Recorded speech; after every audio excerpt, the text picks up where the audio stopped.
Bien, vamos a continuar con la siguiente sesión de esta jornada. Una vez que ya hemos podido analizar y nos hemos dado cuenta de lo que realmente, en qué consiste esto de BEPS, esta aproximación a su regulación,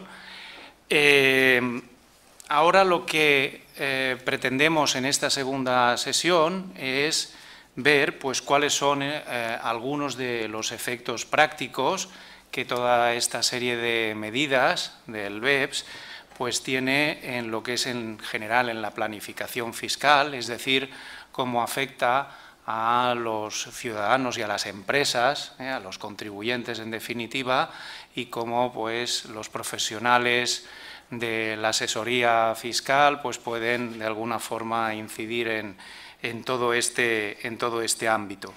Ya hemos visto que precisamente Cruz nos ha explicado que hay algunas de estas acciones que inciden de forma muy clara sobre lo que es la planificación fiscal. La acción 12 precisamente habla de planificación fiscal, además de otras que evidentemente tienen mucha incidencia. La acción 13, la de los precios de transferencia, toda la documentación, esta de país por país, etcétera, lo que comentábamos antes, el tema del establecimiento permanente, en la acción 1 sobre economía digital, etcétera, etcétera. Es decir, que todas estas medidas realmente tienen una traducción directa sobre lo que el día a día, digamos, ¿no?, de los contribuyentes y en relación con esa planificación fiscal. No se trata solo de trabajos teóricos, de grandes discusiones que no tienen una trascendencia práctica, sino que vemos cómo se van traduciendo precisamente en medidas concretas que afectan a los contribuyentes. Bien, pues esto es lo que se va a analizar en esta sesión, los efectos prácticos del BEPS en la planificación fiscal. Y para ello pues, contamos con un experto que es Carlos Hernández Carmona, es licenciado en Contaduría Pública por la Escuela Bancaria y Comercial de México y máster en Gestión de Empresas Internacionales por la Universidad Autónoma de Barcelona. Es un profesional con más de 25 años de experiencia en fiscalidad tanto nacional como internacional, así como en temas económico-financieros en general. Su carrera se ha desarrollado en despachos de prestigio como Auren, Quatre Casas, Arthur Andersen, Fidinam Consulting y también por cuenta propia. Actualmente es asesor fiscal y financiero y de estrategia de negocios en Auren Abogados y Asesores en Barcelona. Tiene amplia experiencia en temas de internacionalización y globalización. Ha vivido y trabajado durante largos periodos en el extranjero, en México, en China, en Canadá. Yo cuando estaba viendo su currículum digo, caramba, qué barbaridad. Además tiene experiencia docente, une a su experiencia profesional pues una experiencia docente, destaca, por ejemplo, pues 3 años como profesor en un programa universitario de negocios impartido en China, de forma conjunta por la Staffordshire University y la Universidad de Chengdu. Y actualmente tenemos también, como decía la doctora Delgado, el orgullo de que pertenezca como profesor colaborador al máster universitario de fiscalidad de la UOC en la asignatura de Fiscalidad Internacional y Aduanera. Pues nada, muchas gracias por aceptar nuestra invitación y cuando quieras. Muchas gracias, María. Y bueno, voy a intentar complementar la ponencia que ha dado Cruz, que ha sido muy buena, y voy a ver si le doy un aspecto, pero yo desde el punto de vista más de la empresa, o sea, un poquitín más desde lo que sería no en defensa de la planificación fiscal, pero casi casi. Vamos entonces, si no os importa me levanto y si no os importa también me quito esto. No más. Más que nada por respeto. Y vamos a ver, cuando me dijeron de dar una charla sobre el BEPS, yo pensé, digo, ostras tú, BEPS, mira que suena el BEPS. Así que lo pensé, digo, ¿qué es lo que me viene a la mente cuando me dicen de hacer una presentación? Para que quede grabado. En este caso me planteé 3 preguntas fundamentales, ¿no? La primera es, vamos a ver, vamos a hablar de precios de transferencia, vamos a hablar de treaty shopping, vamos a hablar de cláusulas antiabuso. Todo esto es nuevo, porque la movida que hacen desde hace 2 años hasta ahora parece como si estuviéramos descubriendo un poco el hilo negro, ¿no? Es decir, todo esto que estamos hablando es realmente nuevo. Esa sería mi primera pregunta. La segunda pregunta, ligado con la anterior, digo, bueno, si no es nuevo y llevamos ya 2 o 3 años discutiendo, analizando con ministros de Economía, arriba y abajo, estudios, ponencias, charlas, digo, ¿por qué ahora es diferente? ¿Por qué ahora es diferente? Esas 2 preguntas, en cierta forma, ya han sido contestadas en alguna de la exposición. Nosotros vamos a adentrarnos más en ello y a explicar, darle un poco más de background, un poco más de antecedentes. Y por último, la tercera, que sería cuál es la situación actual de España desde un punto de vista práctico y coincidiendo evidentemente con lo que ha dicho Cruz antes. Es decir, el BEPS tendrá trascendencia en España en la medida en que España transponga las medidas en su normativa interna, eso es evidente. Y después también en la medida en que los convenios que en España pues, se vayan modificando en los términos acordados. Eso será cuando tenga efecto. Pero haremos un pequeño resumen de cómo lo veo y sobre todo de lo que va a venir, porque todavía hay 2 acciones del BEPS que tienen que desarrollarse y ya hay propuestas de directivas europeas e incluso una directiva europea en vigor que afectan a todo esto. Entraríamos en el detalle. Estas son las 3 preguntas fundamentales. ¿Es una novedad? ¿Por qué ahora? ¿Y cuál es la situación de España? He puesto una cuarta aquí, y el futuro. No la voy a contestar durante la ponencia, porque no soy vidente. Y además porque me imagino que durante la ponencia, pues bueno, después de la ponencia en las charlas lo comentaremos. Lo dejo un poco como al margen, y sería el colofón de todo lo anterior. Vamos pues a la primera. Todo esto, ¿es una novedad? Tomo prestado esta lámina del profesor Pablo Hernández, una charla en la EDAF, que me gustó sobre todo porque la pone en contexto el BEPS, junto con otras medidas tomadas también a efectos de planificación fiscal, y sobre todo porque lo pone en efecto también desde un punto de vista cronológico. Es decir, podemos ver aquí que el BEPS es la última medida que ha habido, en plan grande, pero también tenemos que ya desde el año 79, por no irnos más atrás, se hablan de medidas como, por ejemplo, el uso indebido de los convenios, por ejemplo, ¿no? Es decir, desde el punto de vista técnico... ¿Hola? Me siento así como...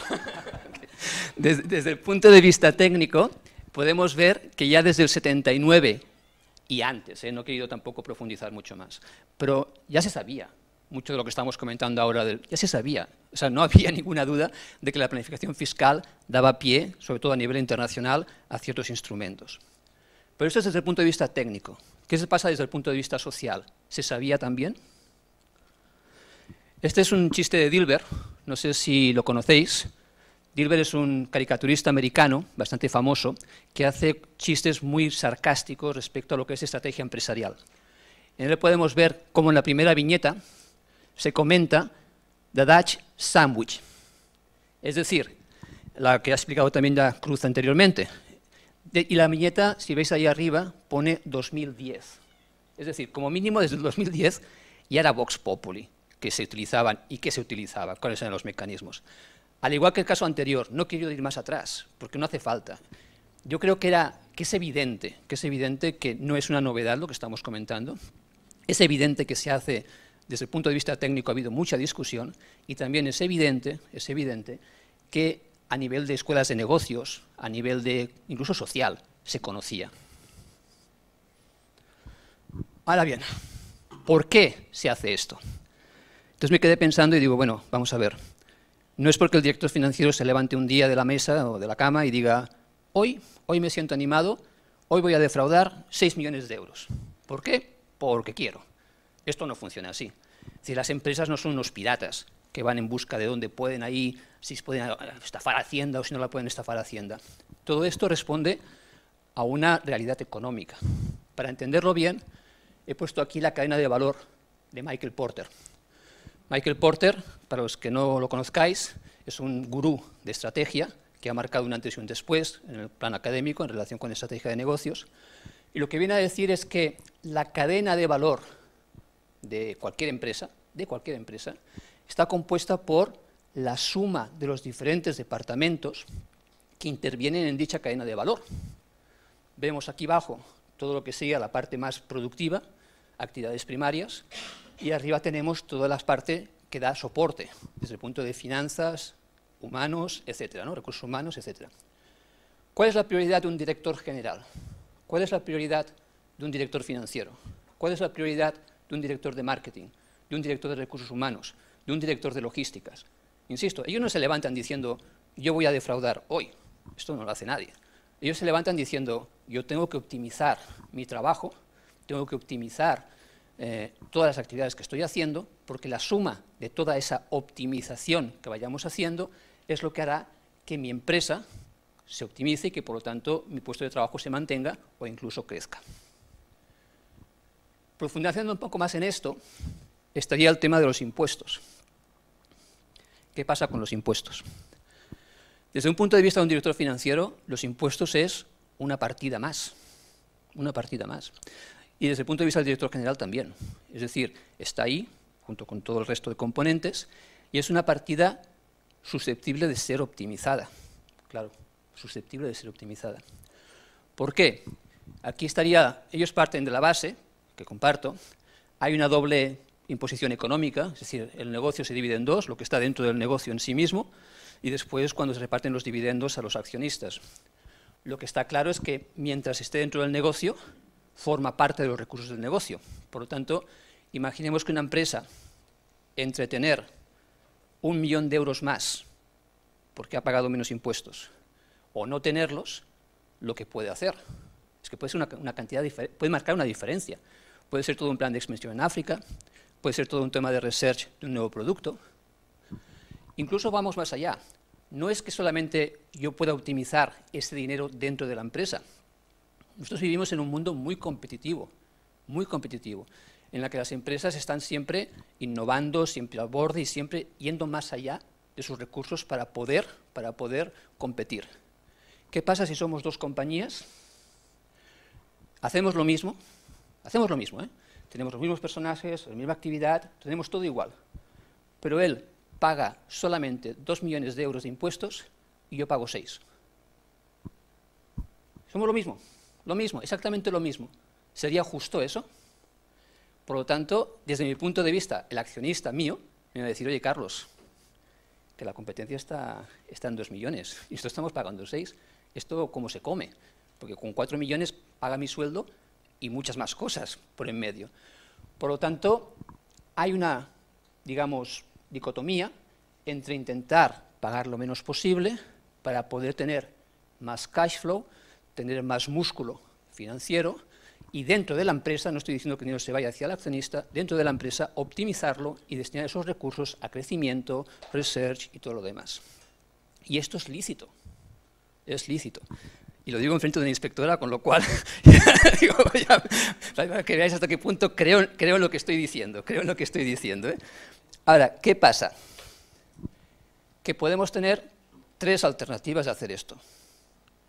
Yo puedo realmente ir por esta alternativa, transgredir la norma, ilegal, y evidentemente, pues, ya sea lo que juego, y tiene que tener unas consecuencias fuertes al respecto.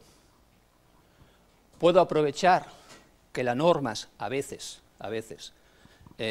no están bien correlacionadas, con lo cual puede haber una zona gris en lo que estoy haciendo no es malo de por sí, pero bueno, tomo ventaja de una cierta descoordinación.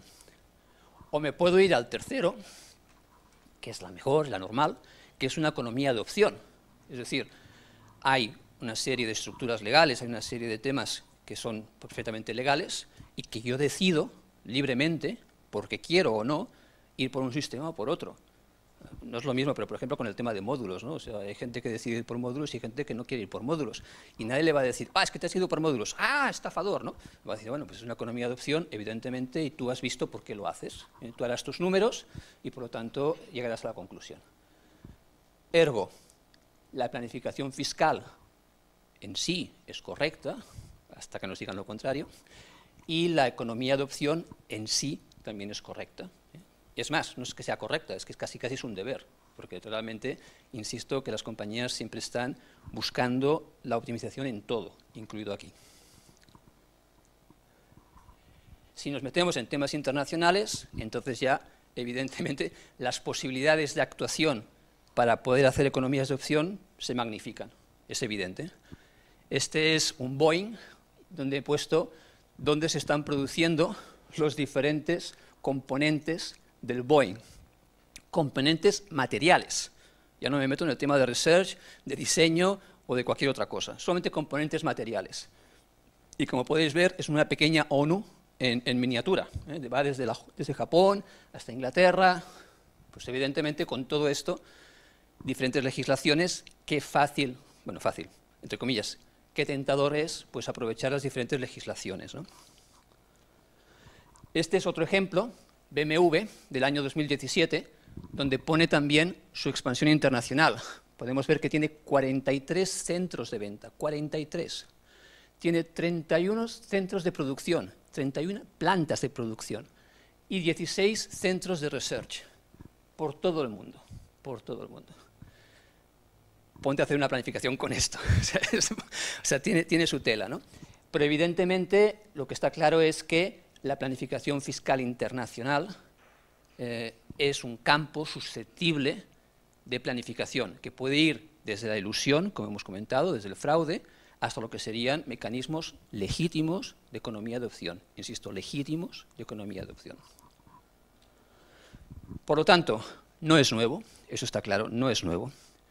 Y hemos hablado en el pasado, estamos hablando ahora y seguiremos hablando en el futuro, tanto de precios de transferencia, conceptos de estacionamiento permanente, treaty shopping, estructuras artificiosas, paraísos fiscales, etc.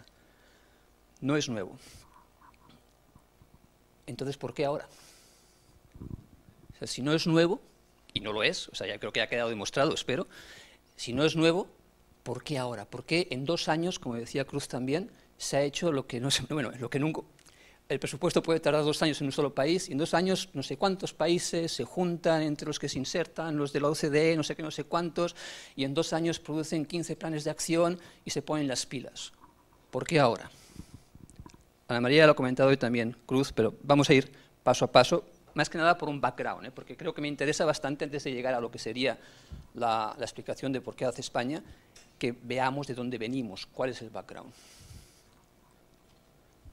Y las dos lo han dicho, La crisis financiera, eso es evidente, y la digital economy. Vamos a ver cada uno de ellos un poco más en particular. Crisis financiera. Esta es la evolución de los ingresos públicos. Viene del Ministerio de Economía, lo he sacado de ahí. Perdón, este viene del ABC, los siguientes vendrán pero pone que la fuente es Ministerio de Hacienda. A veces encuentro que hay discrepancias en los números entre alguna fuente y otra. Bueno, esto no es una clase de economía y no estamos tampoco hablando de números exactos. Lo que me gusta a mí es enseñar un poco la tendencia, que también lo había comentado Cruz anteriormente. Lo que se ve clarísimo es la tendencia del 2007 al 2009, una bajada tremenda, espectacular, más del 15%, y después una recuperación lenta, hasta que en teoría, para el 2018, se prevé que los ingresos públicos sean superiores a los que se tenían en el 2007. No voy a entrar en lo que es el gasto público, porque nos hemos endeudado hasta las cejas, tenemos intereses de deuda pública y hay una serie de recortes sociales que se están haciendo recortes sociales precisamente porque hay una necesidad perentoria de dinero, ¿no? Pero sí lo que quiero decir es que la bajada que hubo del 2007 hasta el 2009. Y vamos un poco más en detalle. ¿Qué pasa con los impuestos? ¿Cuál fue la evolución de los impuestos en este periodo? A nivel global es lo mismo. Se ve 2007, 200, baja a 160.000. Casi un poco más, casi el 20% de descuento, para abajo. Pero fijaros un poco más en el detalle. La suma total, no sé si lo podéis ver, veis que casi todas las bajan y después suben, bajan y después suben. ¿Cuál es la línea que no baja, que baja, porque baja, y después no sube? ¿Qué línea está ahí que baja y después no sube? De color verde. Baja y después sube, pero miserablemente, podría decirlo casi, ¿no? O sea, nada más casi simbólicamente. La correspondiente al impuesto de sociedades. Podemos ver que en IVA la subida ha sido espectacular, en renta también, de hecho en los dos podemos estar recaudando más que en el 2007. Sociedades, bajada y muerte. Oxfam, en un informe del 2016, sacó un comparativo entre lo que sería la evolución del Producto Interno Bruto y la evolución de los beneficios de empresas consolidado. Vemos el mismo pattern. Primero hace una bajada, ¡paf!, y después una subida bastante espectacular, tanto en Producto Interno Bruto como en los beneficios consolidados. Ergo, dos razonamientos, ¿no? La primera, que es la que dice Oxfam, que es correcta, que dice que la recuperación de los ingresos tributarios y todo esto ha sido a cargo, pues, del IRPF y del IVA, como todo el mundo sabemos por experiencia propia y por lo que nos toca en la cesta de la compra. Pero también lo que se está diciendo es que la parte de las empresas están recuperando el ritmo de beneficios y esto no se está traduciendo en un ritmo de más recaudación. Al principio se decía, bueno, pero es lógico, porque puede que tengan pérdidas de ejercicios anteriores. Entonces tienes que absorber todas las pérdidas que tenías antes. Por lo tanto, aunque tengas beneficio ahora, hombre, primero déjame que me consolide y después ya veremos cómo va, ¿no? Pero no hay que tampoco obviar, que es lo que comentaba también Cruz cuando puso todos esos, yo también pondría alguno, noticias de Google, de Apple y todo esto, que han habido casos que cada vez es más fácil, entre comillas, poder hacer estructuras que vayan en contra de la tributación, que vayan a favor de la tributación real menor que lo que sería lo correspondiente, ¿no? ¿Por qué ahora es más fácil hacer este tipo de estructuras? La economía digital, correcto. La economía digital ha llegado y ha llegado para quedarse. Además, ha llegado para quedarse en dos aspectos. Es decir, primero, modifica los modelos de negocio tradicionales. Yo creo que los que estáis trabajando, incluso la propia universidad, la UOC ahora con el tema de distancia, ¿no? Todos estamos viendo cómo la tecnología está afectando a la forma de realizar nuestro trabajo y cómo va a ser cada vez más así, es que va a ser más y más y más. Es decir, un centro de research, comentamos de BMW, ¿no? Un centro de research en Singapur puede estar online, conectado con la fábrica de Michigan y además conectando con el servicio de reparación que a lo mejor está en Nigeria, para decir algo. Y todo esto lo hace online, directamente, sin ningún tipo de problema. Por lo tanto, la economía digital en sí misma, todas esas innovaciones tecnológicas en general, va a revolucionar la forma en que estamos haciendo negocios. Por lo tanto, si antes era relativamente fácil, cuando ponías una fábrica en otro sitio, etcétera, pero llevaba un poco de complejidad, porque no todo el mundo podía coger un día y decir, oye, voy a hacer toda esta línea de producción que tengo aquí, mañana en China. Lo podían pensar, pero tampoco es tan fácil, Por lo tanto, ahora sí que es bastante más fácil. Las comunicaciones son más rápidas, los vuelos de viaje son más baratos, las comunicaciones online a través de Skype son gratuitas, o sea, prácticamente modelos tradicionales pueden ser optimizados, reforzando, por tanto, la posibilidad de planificación fiscal. Pero aparte de los antiguos modelos de negocio, están los nuevos. Google, Apple, Facebook, empresas nuevas, digitales. En el despacho tenemos 2 clientes nuevos que nos han entrado, pequeñas startups, pequeñas. Y yo cuando les decía, decían, no, es que nosotros queremos hacer globales. Pensaba, joder, esto me lo dicen hace 20 años, yo quiero nacer global, y digo, chico, pues lo tienes claro, ¿no?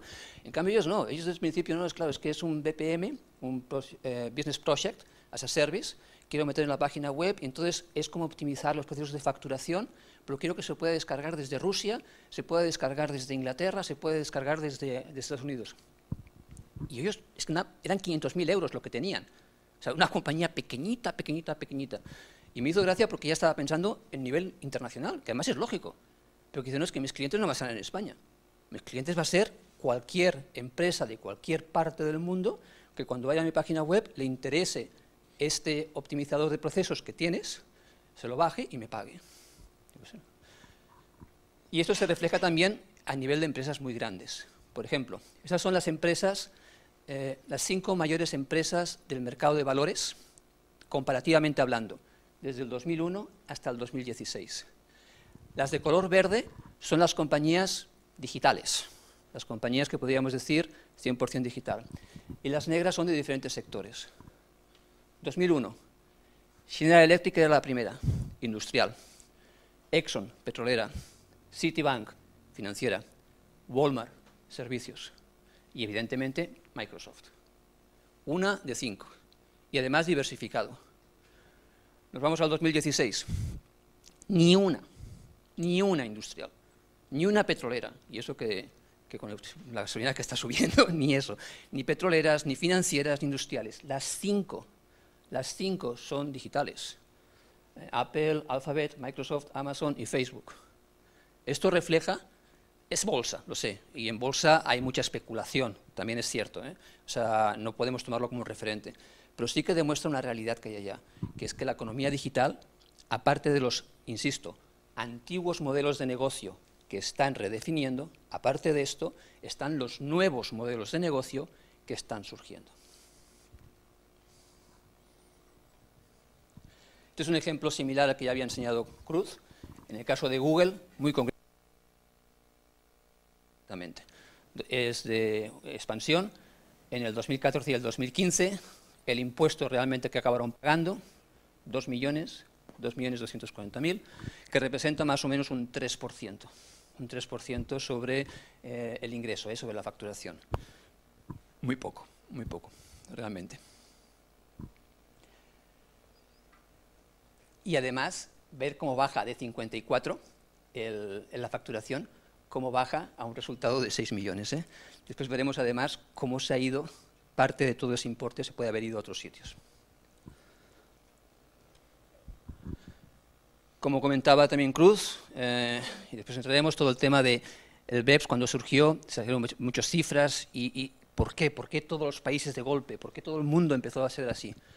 Hay un dato en esta es una infografía de la OCDE que resume los principales datos de por qué en ese momento, para vender la idea del BEPS, para vender por qué estaban haciéndolo. Mirad este de aquí.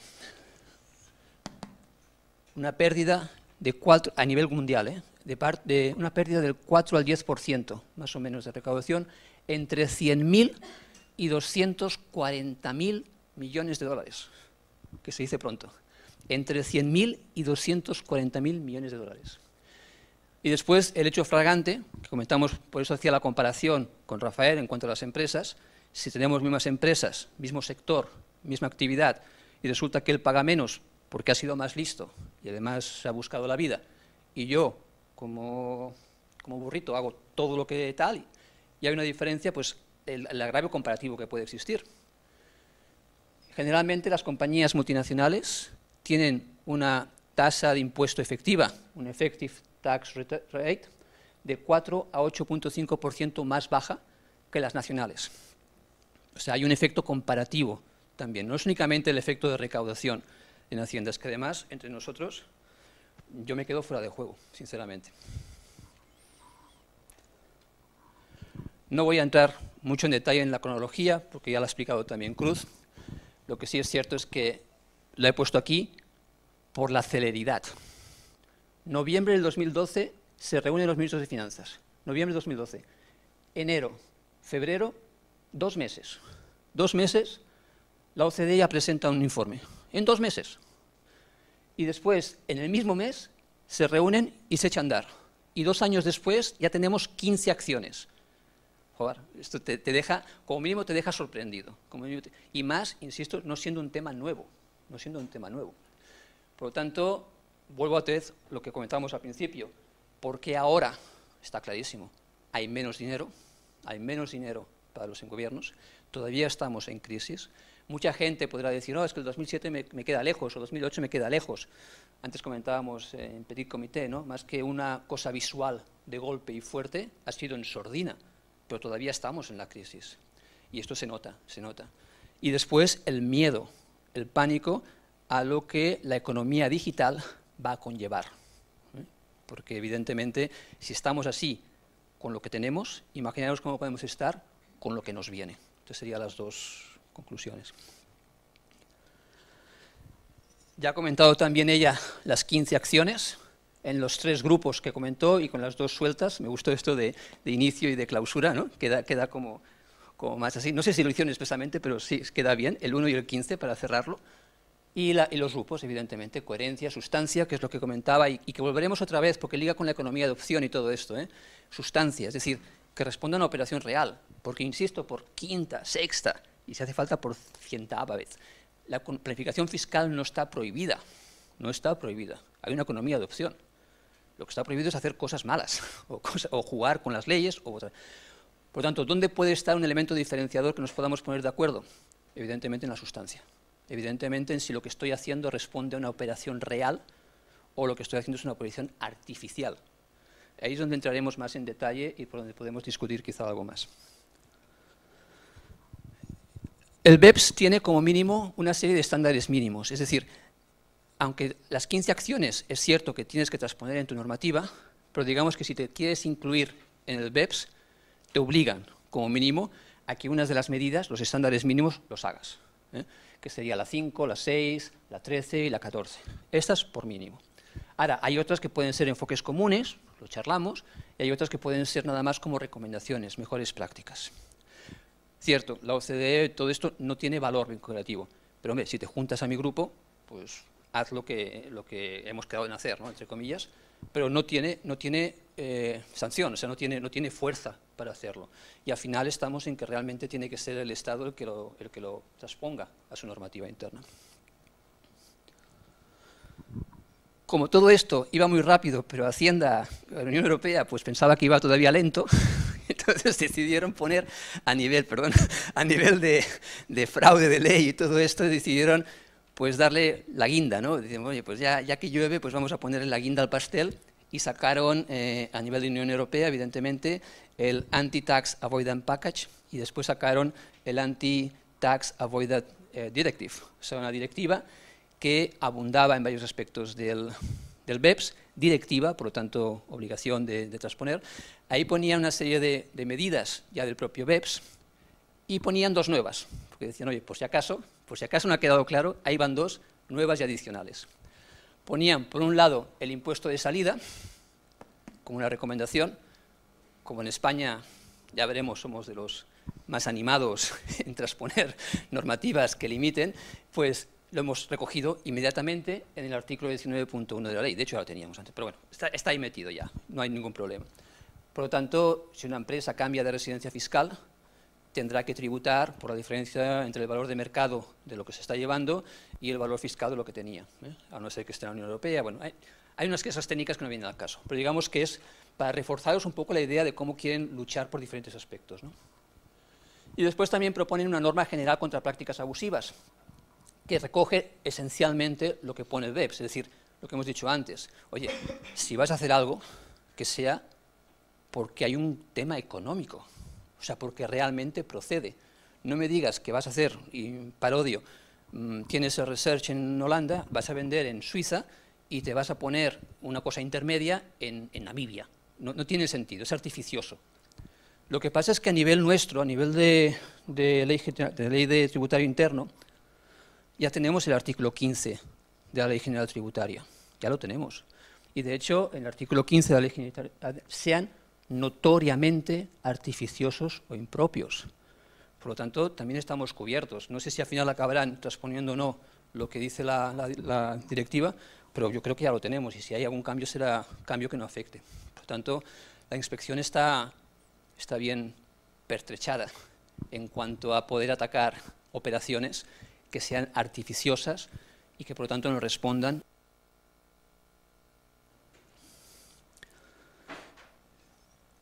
Otra vez lo voy a repetir, y ya sabéis lo que voy a repetir, porque seguro que creo que el mensaje os ha llegado, ¿no?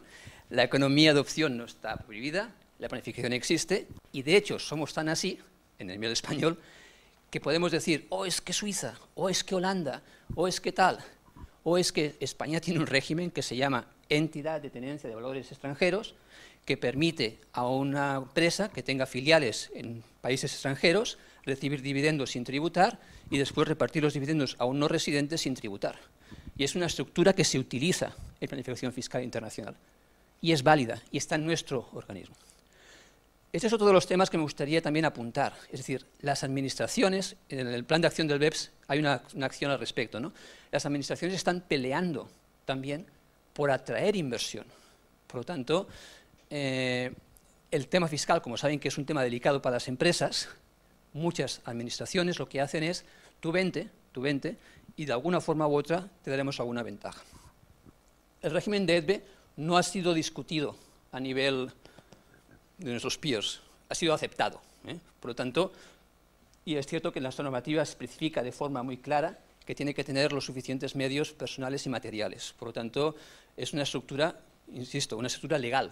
Por lo tanto, es una estructura que siempre y cuando cuente con sustancia, se utiliza en temas de planificación y no tiene por qué considerarse ni artificiosa ni tal. Nada más lo pongo como ejemplo de que la planificación está aceptada. Tanto es así que nosotros mismos nos hemos puesto en ello y tenemos esta figura para competir con Holanda, Suiza o con otras estructuras que pueden haber.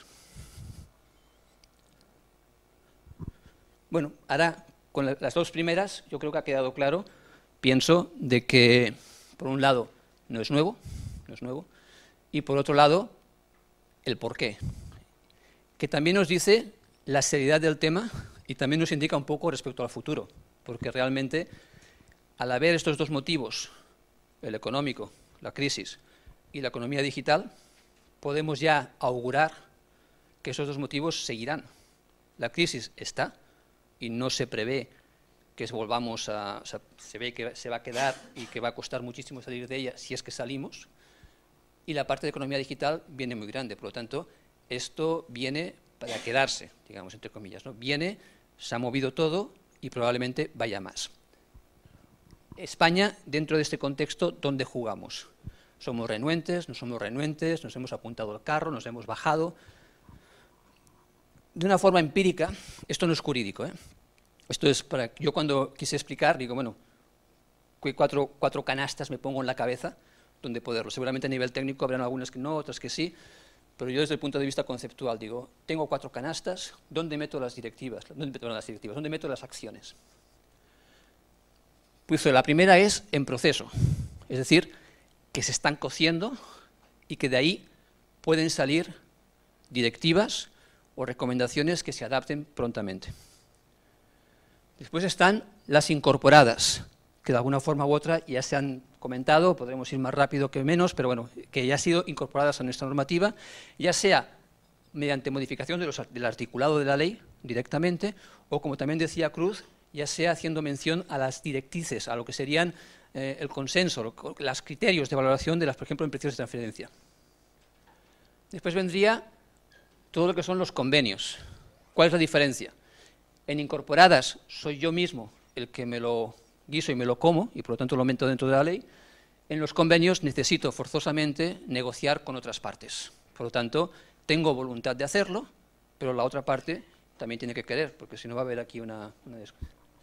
Y después he puesto el último, que estaba ahí solitario, KPIs, que es un tema que desde el punto de vista de la empresa no nos afecta mucho, pero a nivel de gobiernos quieren determinar como un semáforo, ya lo comentaremos, ¿no? Como un control, KPIs, Key Performance Indicators, cómo poder hacer para que puedan seguir la evolución del BEPS, para que sepan si va avanzando bien, qué países lo van avanzando y dónde se está yendo digamos, si tiene efectividad lo que se está haciendo o no.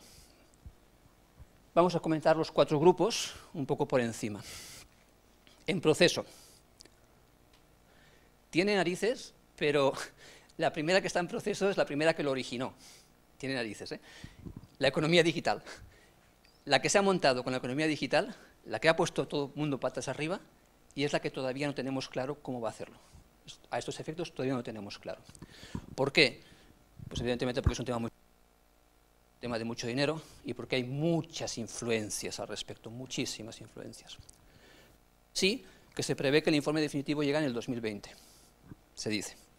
En todo caso, mientras si son peras o manzanas, la Unión Europea no quiere esperar, está muy nerviosa, ve que los gobiernos están nerviosos, ve que hay un caldo de cultivo social de que esto no está funcionando, de que hay empresas, como decíamos, Google, etcétera, que están tal. Por lo tanto, dice, oye, mira, para parar el parche, voy a hacer 2 proyectos de directivas.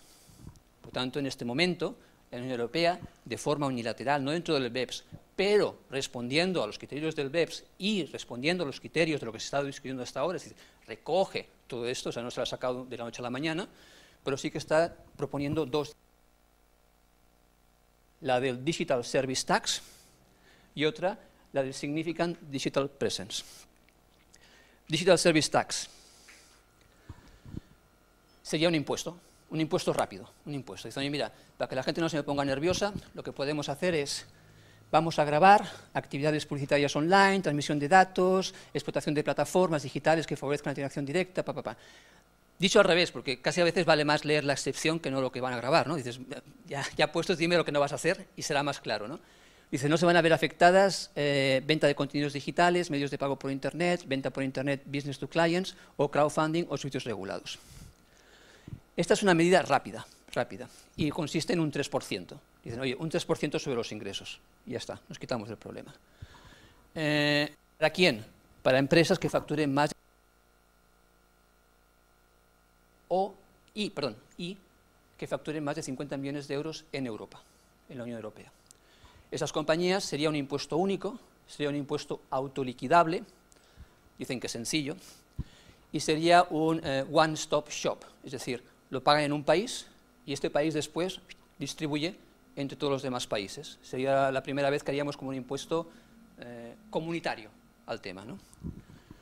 Lo pondríamos sobre las ventas, ergo no afecta al beneficio, por lo tanto, aunque tengas pérdidas me da igual, tú pagas los 3%, y después, a lo mejor te lo hacen deducible, se está discutiendo, ¿no? Pero se plantea la posibilidad de que lo pagas deducible del impuesto de sociedades, como si fuera pues, un tributo, pues, un coste añadido. ¿Por qué hacen todo esto? Porque piensan que de esta forma se podrán saltar los convenios. ¿Os importa si me quito esto?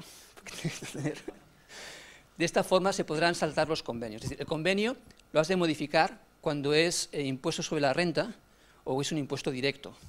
Esto no lo sería. Esto sería una cosa rara. Sería un impuesto que iría sobre casi como un impuesto indirecto, casi como no un IVA, pero bueno, como un impuesto general de transmisiones, aquel que había anteriormente, ¿no?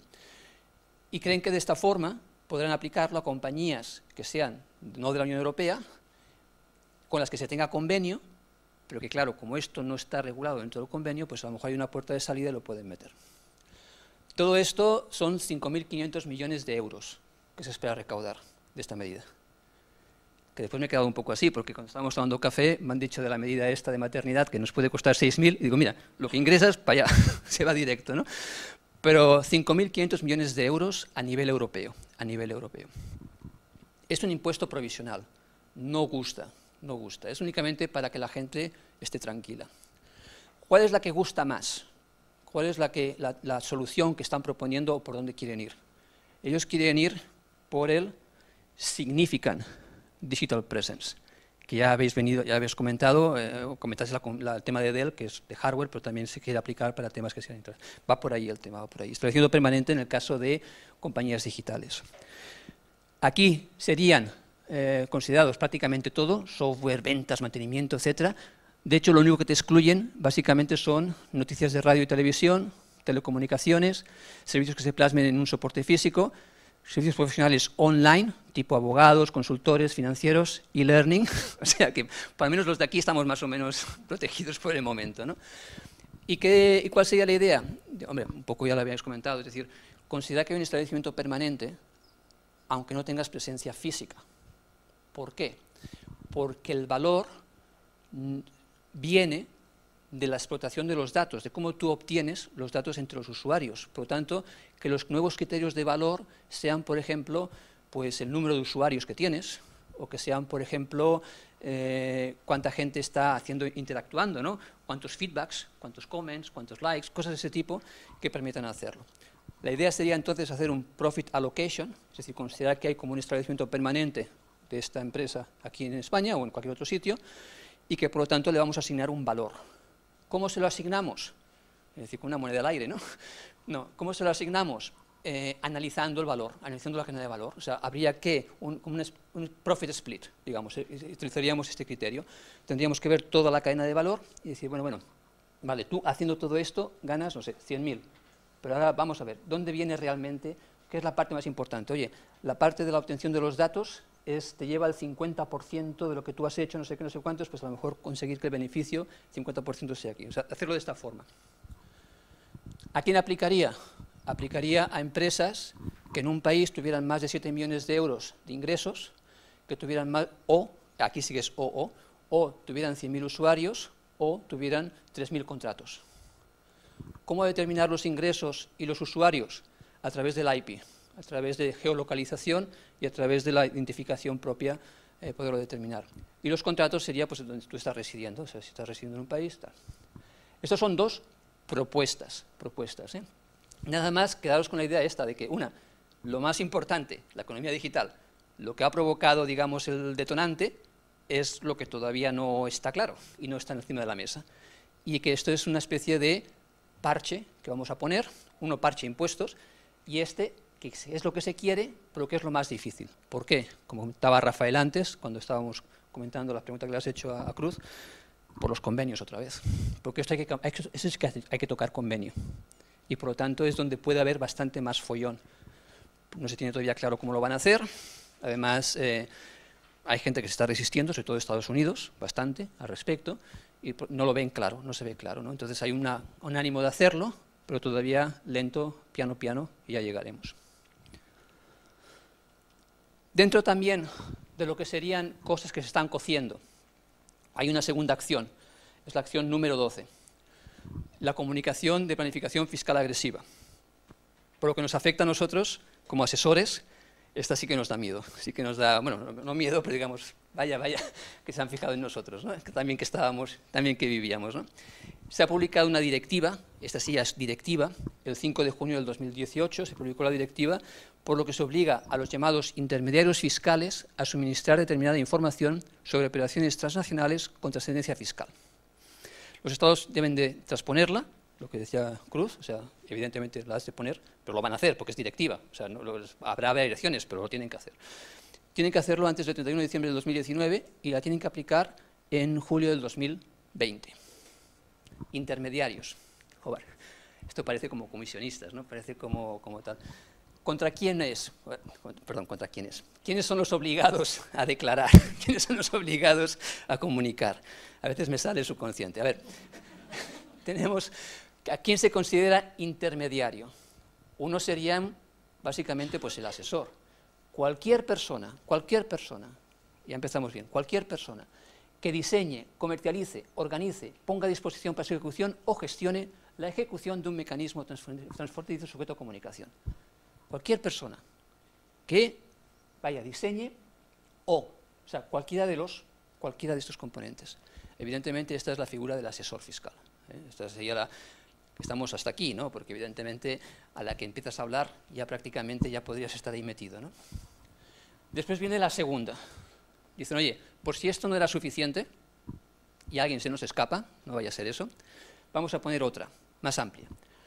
Cualquier persona, otra vez, cualquier persona que por su experiencia, información, circunstancias, carrera, por cualquier cosa, sepa o se pueda esperar razonablemente que sepa que se ha hecho esta operación, también tiene que comunicarlo. Abogados, no nos vamos solos, también los abogados se vienen con nosotros, y gestores y pues, hasta notarios. Es que, vamos, es una definición tan amplia que podría entrar ahí todo el mundo, ¿no? ¿Quién está obligado a informar? Él o los intermediarios, por lo tanto si son varios, pues varios, todos, ¿ok? intermediario, la empresa es muy grande y evidentemente la empresa pues ya tiene su departamento, por lo tanto no hay nadie que la haya hecho. O qué pasa si en algún país hay secreto profesional y por lo tanto los abogados, como los curas, ¿no? Dicen, no, yo no puedo decir nada. Bueno, en este caso, el beneficiario. El beneficiario sería el que tendría la obligación de decirlo. ¿Qué tipo de operaciones? No todas, evidentemente, porque si no esto va a parecer como un confesionario, ¿no? Sino que ellos tienen un listado de aquellas operaciones, bueno, evidente, tiene que ser transnacional, eso es evidente, tiene que afectar a diferentes países, si no malamente. Pero aparte de eso, tiene que tener indicios de que pueda ser una planificación fiscal agresiva. Por lo tanto, tienen ahí un anexo y bueno, hay que ver qué es que se considera que pueda tener otra vez la sustancia. Es que vamos a acabar yendo una y otra vez a la sustancia, ¿no? Pero digamos que si tú estás dentro de lo que es una acción que puede darse a entender que puede ser agresiva fiscalmente, pues la tienes que comunicar en base a tu intervención en ella. Esta es una primera norma. Es directiva y por lo tanto ya tiene su calendario. La segunda, que sería una propuesta de directiva sobre whistleblowers, que serían en Estados Unidos lo que consideran los chivatos, ¿no? Los soplones, ¿no? los que van avanzando. Digamos, serían aquellos que denuncian prácticas de corrupción o que denuncian temas que hay de fraude y tal. Entonces aquí, esta es una propuesta de directiva, es una propuesta, se prevé que no sea efectivo hasta el 2021, y en esta propuesta de directiva lo que te viene a decir es que habrán como 3 niveles, habrá el nivel dentro de la empresa, habrán establecen unos mecanismos para que se haga dentro de la empresa, es decir, que se lo comuniquen al director general. Si el director general no toma medidas, que se pase a un segundo nivel que pase al gobierno. Si el gobierno no toma medidas, que pase incluso a medios de comunicación, es decir, se ven como una empresa. Y se prevé que sean para empresas que facturen más de 10 millones de euros y tengan un personal de más de 50 personas. Todo esto, digamos, esta sí que es propuesta, esta puede todavía tener cambios. Bueno, por lo tanto, como veis, está pendiente la economía digital, que es muy importante, y el mecanismo de que tengan acceso más rápido a cuáles son las operaciones de planificación fiscal. ¿Qué está incorporado? Yo creo que aquí prácticamente Cruz lo ha explicado muy bien. Ese es el preámbulo de la Ley de las Sociedades, correcto, es que lo pone en la exposición de motivos, es que lo que te están diciendo es, en este marco, la presente reforma anticipa medidas encaminadas a este objetivo, como es el caso de tratamiento de los híbridos, modificaciones realizadas en materia de transparencia fiscal internacional u operaciones vinculadas. Es que ya desde la exposición de motivos ya te lo vienen diciendo, no te engañan. Y después, para temas de precios de transferencia, es que te lo vuelven a meter otra vez. Te dicen, la interpretación del precepto que regula estas operaciones debe realizarse, precisamente en concordancia con las directrices de precios de transferencia de la OCDE. Toma, o sea, lo tienes claro. Por lo tanto, o una de dos, o ya venían de antes y se recogían cosas, o aprovechando la ley se pusieron, o si no después han habido modificaciones. Pero vamos, lo que está clarísimo es que España está puestísima, está puesta ahí, está transponiendo todo aquello que ya considera que evidentemente representa un arsenal para luchar contra este tipo de operaciones.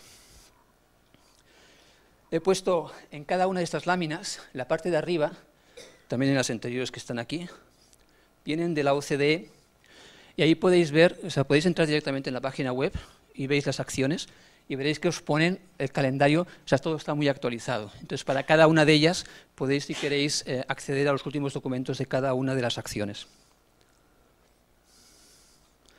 En todo caso, en el tema de los híbridos, pues ya lo ha comentado mi compañera, es que no creo que 15.j, 21.1, 32.222, 21.23, 22.1 y 31.4. Todo esto son transposiciones que se hacen relacionado con el tema de híbridos, es decir, que el gasto y el ingreso estén correlacionados, que tú no tengas un gasto deducible por un ingreso que no haya tributado, o a la inversa, que bueno, a la inversa les da igual, pero bueno, pero más o menos iría por ahí, ¿ok? Después tenemos la transparencia fiscal internacional, también lo ha comentado, todo lo desarrollado en el artículo 100 y cómo se ha ido modificando poco a poco. Tenemos también el tema de deducción por intereses, exacto, la limitación a los intereses financieros, tanto en sí misma global como también en leverage buyout o en compra-venta de compañías dentro de un mismo grupo. Todo esto está metido o hay pequeñas cosillas. El tema de la acción 5, harmful. Nada más comentar que España ha salido bien en cuanto a transparencia.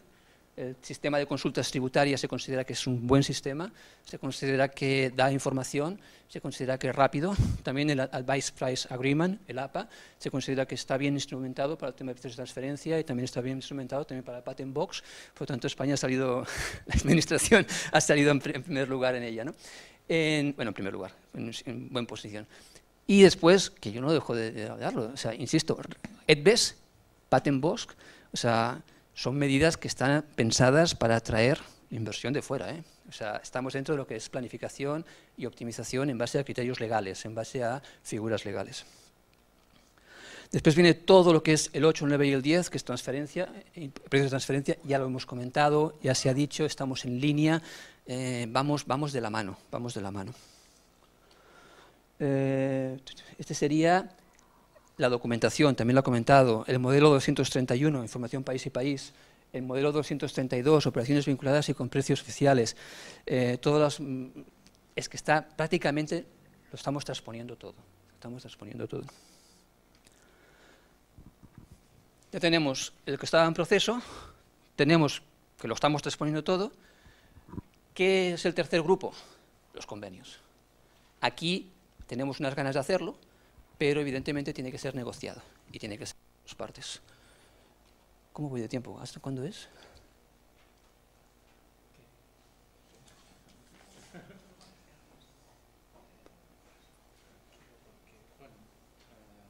Sí, pues depende de cómo pongo la directa, ¿eh? Voy haciendo. ¿Seguro? No, pero bueno, voy rápidamente. Convenios. Entonces, en convenios, evidentemente, tiene que ser negociado. ¿Qué es lo que se quiere hacer en los convenios? Aparte de definiciones de establecimiento permanente que ya comentaremos, primero se quiere poner un preámbulo que reafirme la voluntad que se tiene de que este convenio no se aplique para temas de tratado fiscal. Bueno, lo ponen allí, y esto no creo que haya ningún problema, porque es un preámbulo, tampoco pasa nada, ¿no? Y después sería la inclusión de una cláusula específica. Una cláusula que puede ser la cláusula Limitation on Benefits, la LOP, puede ser la cláusula Principal Purpose Test, o PPT, o puede ser las dos. Pones la de PPT y una versión simplificada. El tema no es baladí, porque la LOP, Limitation on Benefits, limita sustancialmente quién se puede beneficiar del convenio. Es como diciendo, oye, mira, hacemos un convenio, pero que sepas que si traes la corbata roja y traes un reloj, no entras. O al revés, solamente entras como traigas zapatos negros. Por lo tanto, es muy restrictiva, o sea, te están limitando para ver si te aplica o no en base a una serie de criterios muy específicos, ¿no? El otro no, el otro, el PPT, es más también una declaración de, no voy a decir de intenciones, pero sí más, es el redactado que proponen. Y como podéis ver es, no obstante las restantes disposiciones de este convenio, no se aplica, no se concederá un beneficio cuando la obtención de ese beneficio era uno de los propósitos principales de cualquier acuerdo u operación que tuviera como resultado directa o indirectamente la obtención de ese beneficio. Otra vez, la sustancia. Otra vez, el que haya un motivo económico que documente la operación. Por tanto, podríamos decir que tanto el preámbulo como el PPT lo único que hacen es reafirmar que no utilices el convenio para lo que quieras, o hagas el treaty shopping que es tan famoso, ¿no? Sino que tenga que ser por un motivo económico válido. Por eso es por lo que España y casi todos los países tiran por por el PPT, porque el LOP es mucho más complicado, Y después vendría el establecimiento permanente, que ya has comentado, esta es una serie de cambios que pueden haber, que va sobre todo, esto de los contratos de comisión es la sentencia esta del que comentaba ella, ¿no? Todo el follón que hubo de los acuerdos preparatorios y después de si eran o no eran comisionistas, porque podían tener capacidad de hacer contratos, que en base a todas estas cosas que han ido cayendo, pues están diciendo, oye, quizás sería bueno definir mejor cuándo ese es independiente o dependiente, también quizás sería bueno definir mejor qué son las actividades auxiliares o preparatorias y evitar la fragmentación de contratos, porque lo que podría pasar es que, bueno, ya sabéis que para que haya estación permanente tienes que tener una duración de tiempo en un lugar, pero que la actividad preparatoria pues no entraría. Entonces dices, bueno, pues lo que hago es fácil, ¿no? Fragmento mi contrato, lo hago en 2 o en 3, y por lo tanto ya una parte ya ni computa, ¿no? O la que sería entre operaciones vinculadas, es decir, oye, somos varias compañías, fragmentamos el contrato, y lo que hacemos es tú te encargas de una cosa, tú te encargas de otra, tú te encargas de otra, y de esta forma ninguno va a tener establecimiento permanente. También está el tema del procedimiento amistoso, que es un procedimiento pero que se quiere hacer más extensivo para que todo el mundo esté dentro de la misma línea. Y por último, lo que sería el famoso convenio multilateral, que yo también digo, es como una especie de Matrix, ¿no? Es decir, tú pones ahí, todo el mundo dice, oye, a mí me gusta esta cláusula, yo quiero cambiar todos los convenios, yo solo quiero cambiar unos, yo quiero cambiar de estos convenios estas cláusulas, yo quiero cambiar de estos otros esas. Y cuando hay un match, es decir, oye, mira, resulta que yo quería hacerlo con Rafael, con Ana María, con Ana y con Eva, y resulta que Ana y Eva me dicen que no, que son muy independientes y que van para tal, Ana María me dice que sí, pero no todo, y Rafa me dice, vale, para todo. Bueno, pues con él, entonces, si yo he dicho que para todo y tú has dicho para todo, pues ya entrado, en teoría tendríamos un match, por lo tanto sería casi automático, ¿no? En todo caso, yo tampoco me preocuparía mucho, porque al final de cuentas, lo que se está cambiando de los contratos es de los convenios, pero no es lo que os he comentado. Es decir, si yo tengo que reducir, cada convenio tendrá su historia, habremos de ver si se hace, si no se hace, y es verdad que cada caso es particular, ¿no? Pero lo que están discutiendo es el tema de la sustancia, que evidentemente ya tenemos en la cabeza, y si no es ahora será en el futuro que volverá a venir, y después los temas de establecimiento permanente en el sentido de lo que hemos comentado. Por lo tanto, ya sabemos una de dos, o se hace el convenio, se modifica porque se han puesto de acuerdo, o si no, lo harás en el futuro, porque la cosa va por ahí. Y además, los criterios que tiene España generalmente han sido muy restrictivos. Por lo tanto, yo diría que con independencia o no de que los convenios se vayan firmando y vayan teniendo su propia calendario, y vayan cayendo y se vayan haciendo, pero hombre, tú ya lo tienes que tener en cuenta, evidentemente, ¿no? Porque de alguna forma u otra ya sabes por dónde va el río y por dónde va. O sea, al igual que estás viendo lo que os he comentado antes de las dos propuestas de directiva, al igual que estás viendo las directivas ya instaladas y al igual que estás viendo esto, o sea, no solamente es un río que está por ahí y que no me afecta, o sea, se está viendo claramente que hay una voluntad de España de transponer y que hay una voluntad general de limitar, sobre todo, la sustancia de las operaciones, la sustancia, que sean operaciones no artificiosas. Y por último, los KPIs, que este es un tema más para la parte de la administración, de cómo se va siguiendo esto. Tienen sus comisiones, sus organismos, son 6, es como un semáforo, un cuadro de control, ¿no? Tienes tus lucecitas, como el aceite, ¿no? Cuando vas con el coche te falta el aceite, pues esto sería un poco lo mismo, ¿no? Si alguna de estas lucecitas empieza a brillar, quiere decir que hay algo que se tiene que investigar.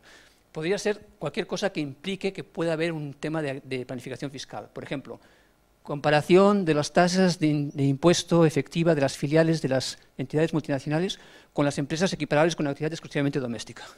Esto es un semáforo. O sea, yo tengo dos empresas, una multinacional y una nacional, de otro mismo sector, mismo ramo, y ella me paga tipo efectivo un 10 y ella me paga tipo efectivo un 14, a ver, algo me pinta de que o lo está haciendo muy bien o hay algo ahí que puede haber, ¿no?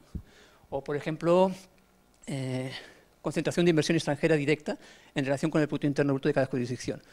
¿Cómo puede ser que un país pequeñito empiece a recibir montones? Era como cuando decían que en España el primer inversor era Holanda, ¿no? El primer inversor de España. Dices, joder, los holandeses se han vuelto locos, están comprando prácticamente todo. O sea, no tiene sentido cuando hay una desproporción evidente entre lo que no es normal, ¿no? Son semáforos, son semáforos. Vale. Entonces, conclusión. Como os he dicho y de forma muy empírica, yo diría que la situación actual es la que os he puesto aquí. Cuatro canastas, unas van a venir, porque van a venir, o sea, son propuestas o es directiva, otras ya están, por lo tanto, a efecto de inventario que sepáis que están ahí por esto precisamente. Convenios van a caer, si no todos, gran parte, probablemente Estados Unidos no, u otros Suiza no, pero bueno, van a ir cayendo, y KPIs que no es relevante, por lo tanto, casi me enfocaría en la primera, en el proceso, los procesos de directivas y todo esto. Esta sería un poco la exposición, y el futuro, no tengo ni idea, sinceramente no tengo ni idea. Lo único que sé es que los dos temas fundamentales, la crisis y la economía digital, no es que sigan, es que siguen, van a estar más y economía digital se va a disparar. Por lo tanto, todo apunta a que bueno, vamos en el camino de va a ser esto y más. Contra toda acción hay una reacción, habrán medidas de control, la gente buscará puertas al campo, ¿no? Y buscará otras soluciones. Pero lo que sí, lo que está calando, al final de todo, mi recomendación sería que lo que hagáis tenga sentido. Que lo que hagáis tenga sentido. Es decir, manejaros dentro de la economía de opción, eso es evidente, nunca iros por la parte de ilusión o tal, y que si no queréis problemas, que podáis defender desde un punto de vista económico. O sea, el impuesto no es un tema jurídico que se aplica sobre una entelequia que no sé qué, es que estamos hablando de que es un impuesto de una actividad económica. Por lo tanto, la actividad económica tiene que tener sentido, tiene que tener razonabilidad. Si esto la tiene, tú puedes defenderte. El problema es cuando esto lo empiezas a romper y te gana más la norma jurídica de cómo puedes jugar con esto, ¿no? Pero si económicamente tiene sentido, pues seguirán habiendo. Eso sería todo. Pues nada, muchísimas gracias. Ha sido una exposición, vamos, muy interesante. Si había dejado Cruz el listón muy alto, pues realmente está al mismo nivel. Y nada, darte las gracias porque ha sido... yo me quedaría casi con lo último, ¿no? La idea esta última de ir a la sustancia. Que si te pones a mirar también, como empezabas diciendo, no hay nada nuevo. De hecho, tampoco no es nada nuevo, porque lo vienen diciendo desde el derecho romano, ya hace 2000 años, que lo importante es la sustancia. Quizá hemos pasado por una época en la que se ha abusado un poco de las formas, ha causado unos perjuicios y volvemos otra vez a algo tan sencillo como decir, vayamos a la esencia para ver si realmente hay una operación económica, etcétera, ¿no? Bien. ¿Alguna pregunta, algún comentario sobre todo esto? ¿Nada? Venga.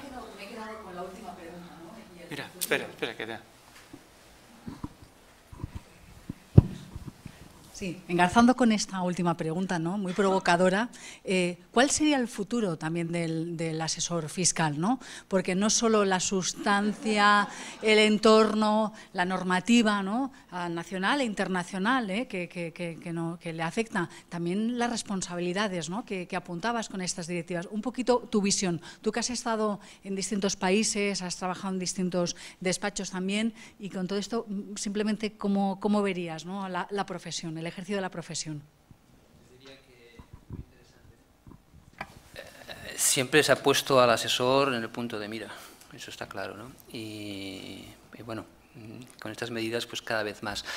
Dependerá de cómo se definan y cómo se transponga la directiva a normativa interna. Por planificación fiscal agresiva puedes considerar pues la famosa irlandesa, la famosa sandwich, o puedes considerar cualquier cosa, ¿no? La activación de un inmovilizado inmaterial que te comporta pues una serie de derechos porque lo vas a hacer una serie de cánones. Por tanto, yo creo que gran parte del detalle va a estar en esta gran directriz, ¿no? De decir, oye, que el asesor fiscal se comporte, no se comporte, pero como mínimo que no le tiemble la mano cuando informe, porque claro, ahí va tu nombre, va todo, ¿no? Pues que se reprima un poco el asesor fiscal, ¿no? Esperemos que sea dentro de lo que son operaciones que todo el mundo, yo creo que todo el mundo sabemos que hay operaciones que nos aguantan, sinceramente, o sea, eso se ve claro, ¿no? Y que no haya unas ganas de sangre, ¿no? Y digan, no, es que de todo, ¿no? Hasta de cuando tal. Dependerá un poco de cómo se transponga. Ahora bien, es evidente que están nerviosos, es evidente que tienen evidentemente ganas de dinero y es poner miedo en el cuerpo, de los que están asesorando en esa línea, ¿no? Y lo han conseguido. O lo van consiguiendo, porque evidentemente a nadie le gusta notificarse. También es cierto que bueno, tampoco te pueden... me ha gustado lo que decía Rafael al principio, y sí es cierto, ya estaba antes, y lo he vuelto a decir, vayamos a la esencia. O sea, yo creo que ha habido un momento en que todo el mundo ha hecho cosas... pelotazos y cosas que se aguantaban con pinzas, y esas épocas ya han pasado totalmente, ¿no? Ahora, dentro de lo que es una operación de expansión internacional, el tema del impuesto es muy sensitivo y no tiene por qué ser algo prohibido o algo perseguido, ¿no? Por lo tanto, también si tú estás seguro de la operación, el hecho de informarla tampoco te da... O sea, es como el modelo 231, cuando informas por país, o el modelo tal. O sea, el problema no es informar, porque de alguna forma u otra estamos en un estado se acabarán enterando.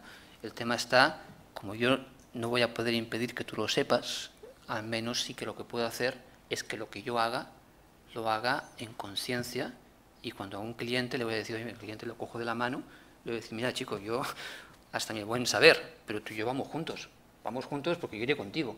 No es aquello que te digo, mira, aquí está, Antillas, y ya te apañarás.